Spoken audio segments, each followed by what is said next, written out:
तेरेका माननीय गृहमन्त्रीज्यूले यस्तो गर्नुहुन्छ भन्ने मलाई लागेको पनि थिएन कि कसै जनताले सोचेको नहोला कि यस्तो पनि कसैले गर्छ त भने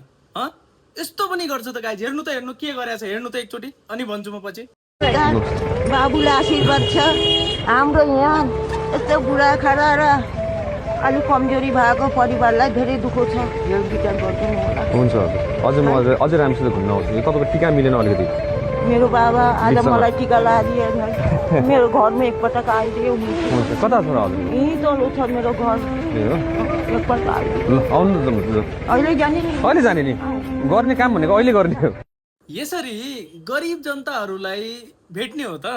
गरिब दुखी असहाय पीडित जनताहरूलाई गएर भेट्ने अङ्गालो लाउने उनीहरूको बिग्रिएको टिका बिग्रिएको लुगाहरू मिलाइदिने उहाँहरू गरिबहरूको दुखीहरूको घर घरमा जाने हो त अहिले नै जाउँ हिँड्नुहोस् भन्ने हो त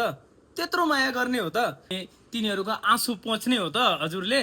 कसैले गर्छ त यस्तो आँसु पोच्ने काम हजुरले मात्रै किन गर्नु भएको किनकि हजुर हाम्रो दिलमा बस्नु भएको छ के नेपाली जनताको मुटुमा हुनुहुन्छ त्यसैले त हामीहरूले मत दिएर जिताएका हौँ त्यसै जिताएका हौँ र कसै राजनेताहरूले आजसम्म गरेको छ त यो माया